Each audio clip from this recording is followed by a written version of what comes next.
Well, Israel had a major win today with a ceasefire deal negotiated with Hezbollah in Lebanon, who they've been at war with for nearly 2 months now. It means that over 60 days, Lebanese forces will move into the south and Israeli forces will pull out of the south and go back to Israel.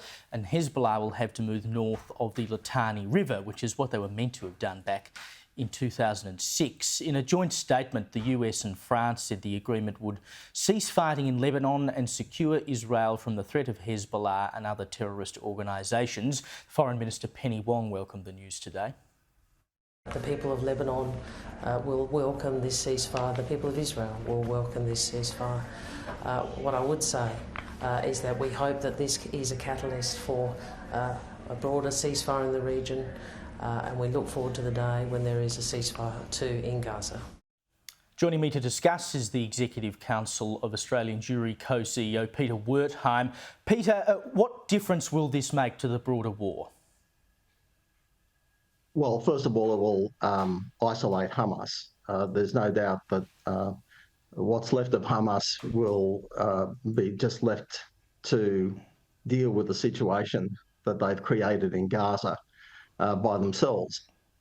The original hope that they had of drawing Hezbollah and ultimately Iran into the war has failed as a strategy. And I think this whole ceasefire agreement just underlines the entire futility of the war that Hamas started on October the 7th in the south, and the war that Hezbollah started against Israel on October the 8th in the north. They didn't have to do that. You know, there were ceasefires in effect on both fronts, and they chose, the leaders of Hamas and the leaders of Hezbollah chose to break that ceasefire and launch wars against Israel from those fronts. It was not a decision that was forced on them, and now those leaders are dead, as are their deputies, and there's been untold deaths, enormous numbers of people displaced in the south and the north. And all for what? This is a result that could have been achieved in 2006, as you pointed out in your introduction. Exactly. We've only got a minute to go, Peter, but, you know, what they've essentially achieved here is what a lot of people said wouldn't happen or couldn't happen, which is the best outcome. Hezbollah has been pushed back, which is good not only for Israel, but it's good for the people of Lebanon. Yes, it is, because Hezbollah has lost a lot of support in recent years in Lebanon because of their complete ruination of the country economically. So it is good news for the Lebanese as well as for the Israelis. But make no mistake, Hezbollah is down, but not out.